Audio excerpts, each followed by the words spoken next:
Hi, I'm Sarah. Today I'm going to read you the story of Jenny, which is titled like this. At my party, my sister shouted about her pregnancy right as I announced my promotion. Pregnancy is more important than some stupid job. It's my party now, she said, and my parents nodded. So I played the video I shot a few days ago. Well, let's go.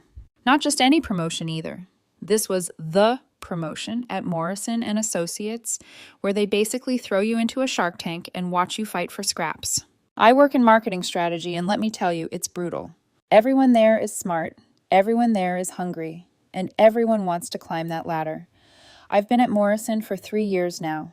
Started as a junior analyst making coffee and copying reports, but I had a plan, you know?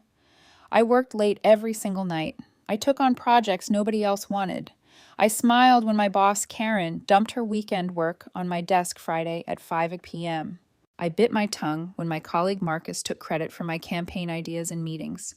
I played the game, and it paid off. 2 weeks ago, Karen called me into her office and said those magic words, "Jenny, we're promoting you to senior marketing strategist." I literally had to grip the arms of my chair to keep from jumping up and screaming. This wasn't just a title change. It was a 40% salary bump, my own office, and finally, some respect in that place. The thing is, I beat out some seriously good people for this position. There was Janet, who's been there 5 years and has an MBA from Wharton.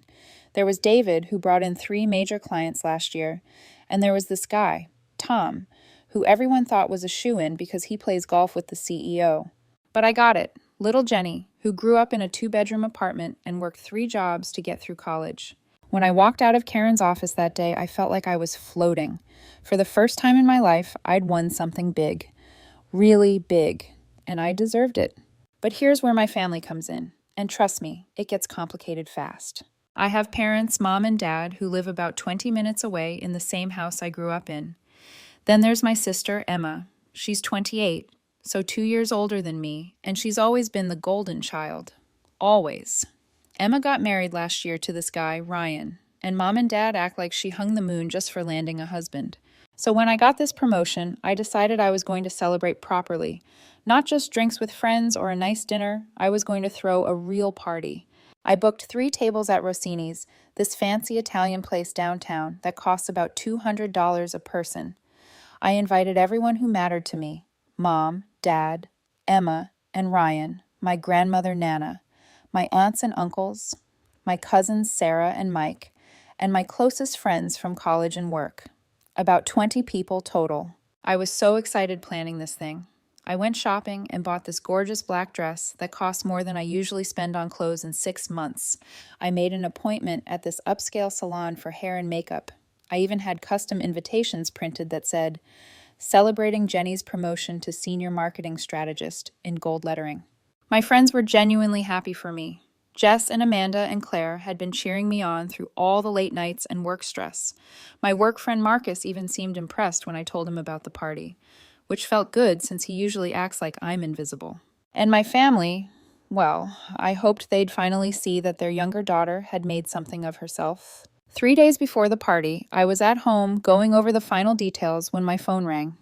It was Jess. "Hey, girl, what's up?" I answered, expecting her to ask about the dress code or something. "Jenny," she said, and her voice sounded weird, kind of tense. "I need to tell you something, and I don't know how to say this. I was at that little coffee place on 5th Street today, you know, the one with the blue awning, and I saw Emma there. She wasn't alone, Jenny. She was with a guy, and it definitely wasn't Ryan." I felt this cold sensation creep up my spine.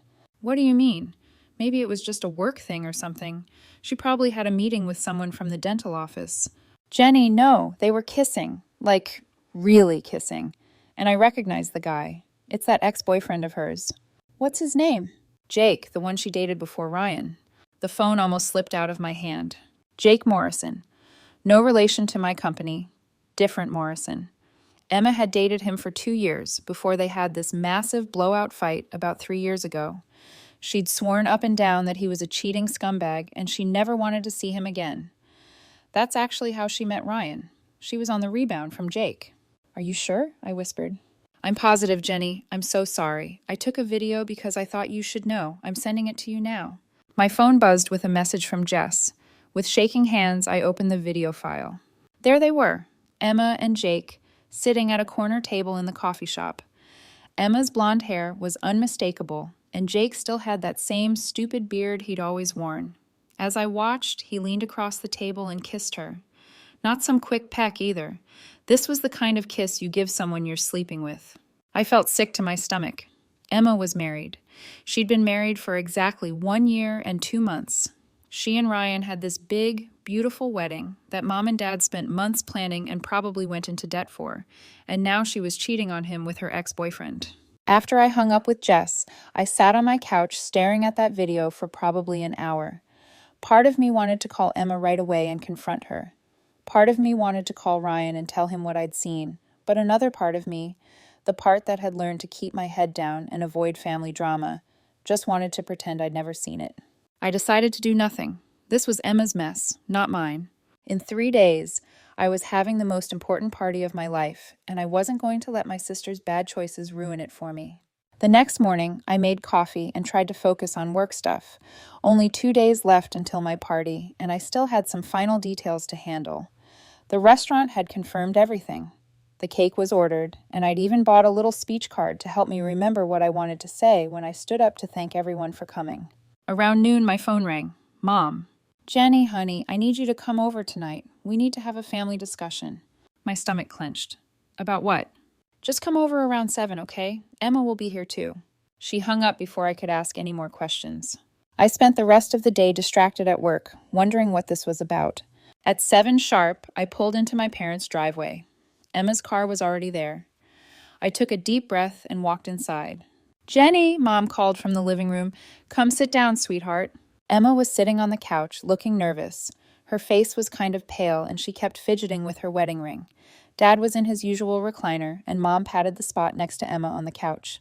What's going on? I asked, sitting down, but keeping some distance. Emma looked at Mom, then at Dad, then back at me. I have some news, she said quietly. Oh, God. Here it comes. She's going to confess about Jake. I'm pregnant, Emma blurted out. I blinked. That was not what I expected. You're what? Pregnant? I just found out yesterday. I'm about 6 weeks along. For a second, I forgot all about the video on my phone. My sister was having a baby. That's great, Emma. Congratulations. And I meant it. Despite everything, the idea of being an aunt made me happy. Thank you, Emma said. But she still looked worried about something. Mom cleared her throat. Jenny, we asked you here because we've been talking, and we think it would be nice if you shared your party with Emma.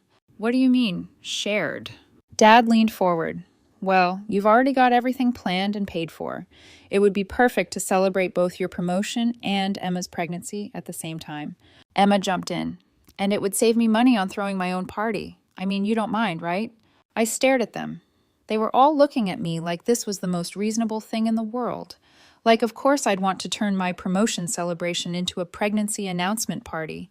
Actually, I do mind, I said slowly. This is my party. I planned it. I paid for it. I invited everyone. It's supposed to celebrate my promotion. Mom's face got that look she always gets when I don't immediately agree with whatever Emma wants. Jenny, don't be selfish. This is about family. Emma started crying, actual tears rolling down her face. I can't believe you won't do this for me, Jenny. I'm pregnant. This is the most important thing that's ever happened to me. And my promotion isn't important? Dad shook his head. Jenny, you're being unreasonable. Emma's carrying our first grandchild. That's when something inside me snapped. All those years of being second place came flooding back. You know what? I said, my voice getting louder.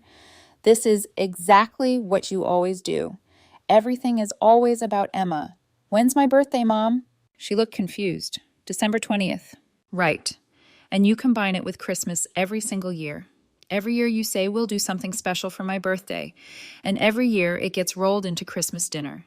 Emma's birthday is in March, and she gets a whole weekend celebration. But me, I get a birthday cake on Christmas Day, if I'm lucky. Emma wiped her eyes. That's different, Jenny. Is it? Remember when I made honor roll senior year? You guys took Emma out for dinner that same night because she got a date to prom. Remember when I got into college? Emma had a cold, so we stayed home to take care of her instead of celebrating. I've never been the priority. Mom stood up too. You're being dramatic, Jenny. We've always supported you. No, you've always supported Emma. And now you want me to give her my promotion party too? Dad's face was getting red. Young lady, you need to check your attitude. Your sister is pregnant, and family comes first. Family comes first. I laughed, but it wasn't a happy sound. Where was that when Emma was in high school and got suspended for cheating, but you still let her go on that spring break trip? Where was that when she crashed your car junior year and you bought her a new one?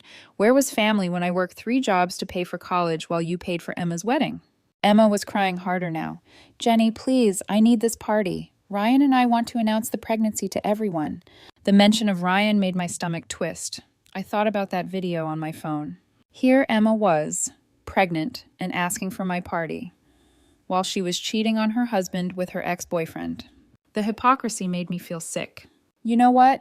No, I'm not sharing my party. For once in my life, I did something worth celebrating, and I'm not giving it up. Mom gasped. Jenny Marie, I cannot believe you're being this selfish.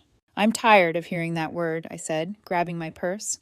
I'm having my promotion party in 2 days, and it's going to be exactly what I planned. If you don't like it, don't come. I walked out and slammed the door. Driving home, I was shaking with anger and adrenaline. Part of me felt guilty for making Emma cry, but a bigger part of me felt free. For the first time in my life, I'd stood up to them. I'd said no to letting Emma take something that was mine. When I got home, I sat on my couch and looked at my phone. I thought about calling them back, about apologizing and agreeing to share the party. That's what the old Jenny would have done. But the new Jenny, the one who just earned a promotion by fighting for herself, wasn't going to back down. If they didn't come to my party, fine. I'd celebrate with the people who actually cared about my success. And if they did come, they'd better be ready to celebrate my promotion, not Emma's pregnancy. The day of my party finally arrived. I got my hair done and put on my black dress. When I looked in the mirror, I felt ready for my big night. I arrived at Rossini's early, and everything looked perfect.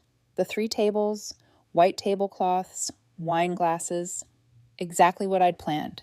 My guests started arriving on time. Jess, Amanda, Claire, my work friends, cousins, aunts, and uncles.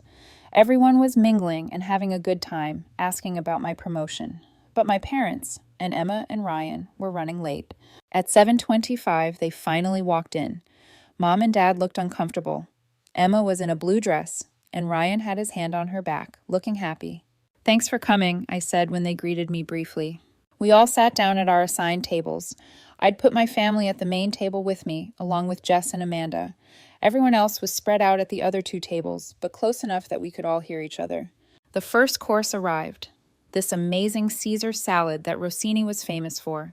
Everyone was eating and chatting, and for a few minutes, I let myself relax. Maybe this would be okay. Maybe we could all just get through dinner without any drama. After the salads, I stood up with my note card. This was my moment.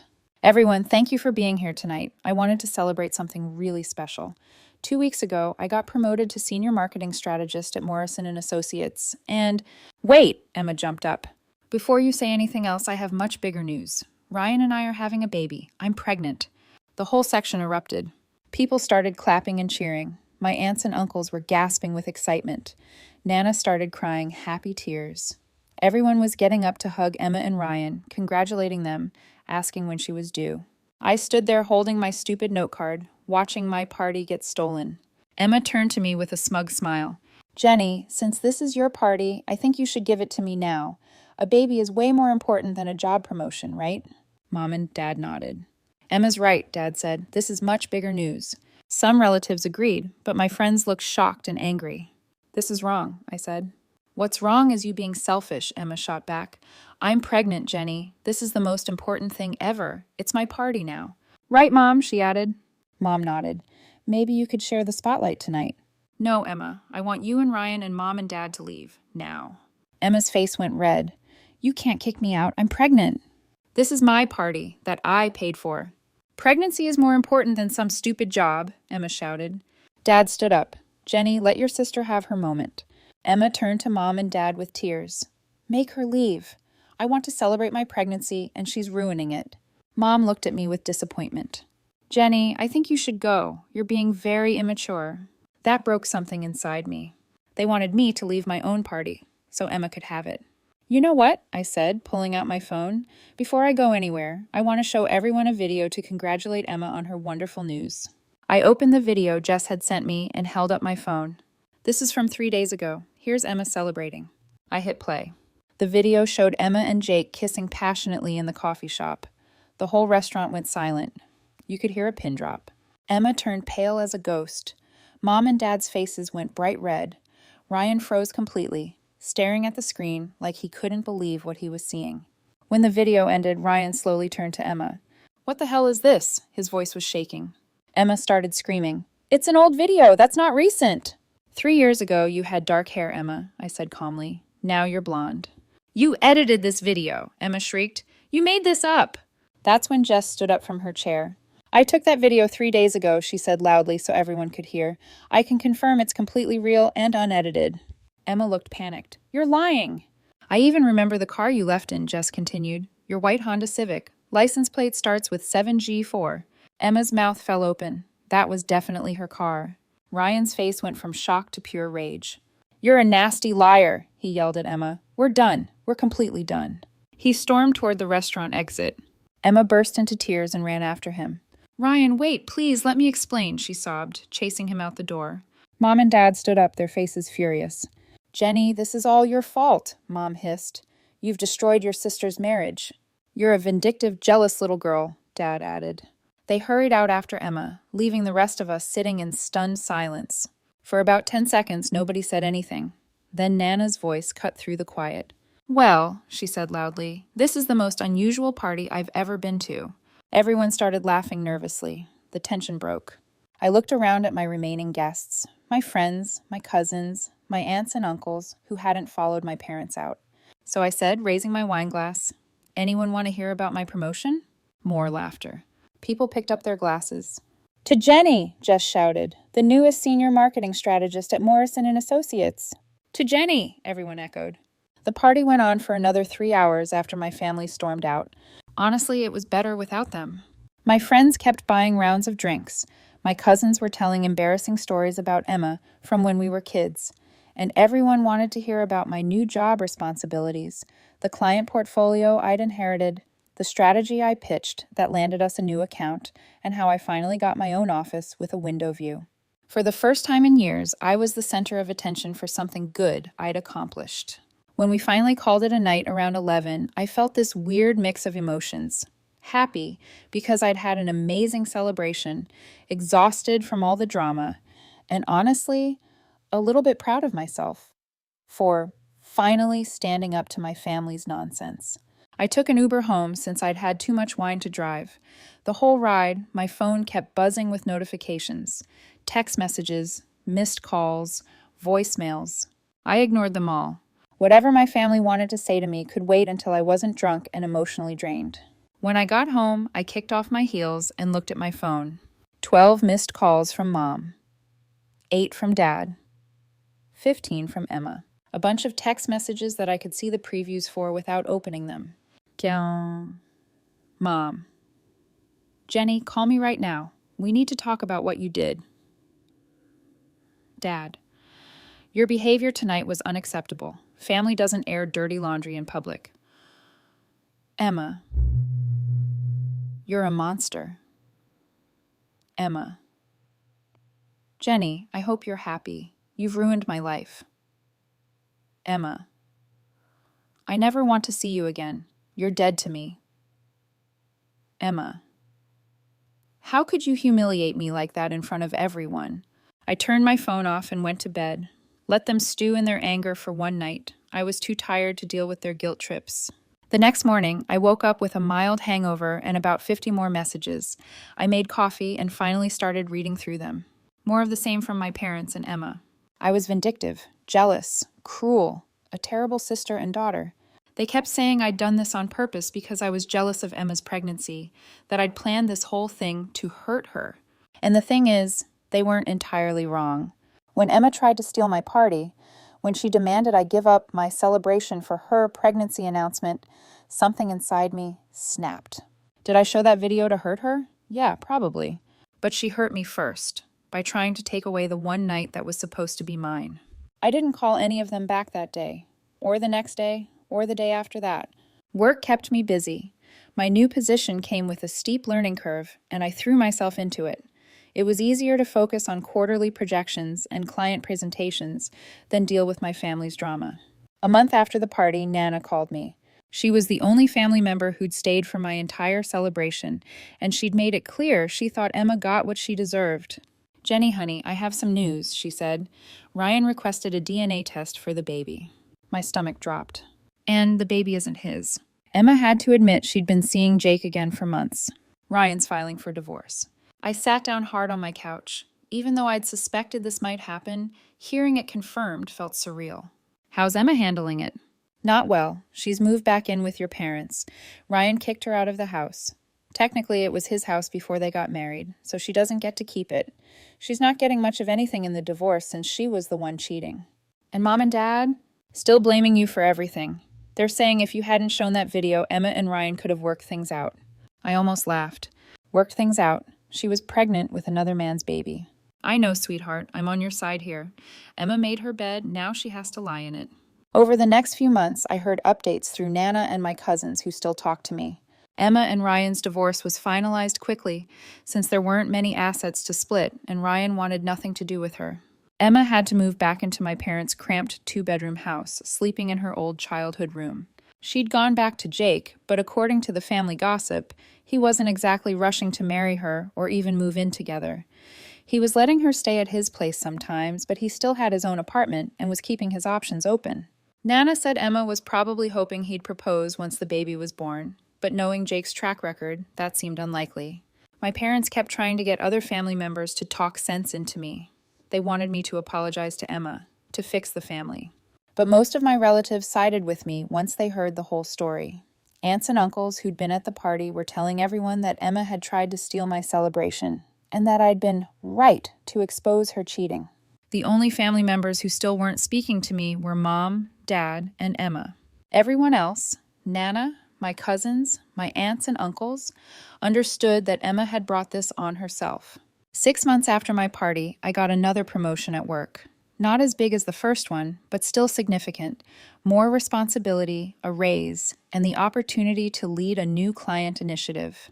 When I told Nana about it, she laughed and said, "Well, Jenny, sounds like you need to throw another party." "Will you invite your parents?" she asked gently. "Nope," I said, "and I won't invite Emma either." "Good," she replied. "You've learned your lesson about letting people steal your thunder." The crazy thing is, I don't feel guilty about any of it. Not anymore. Emma chose to cheat on her husband. She chose to get pregnant while having an affair.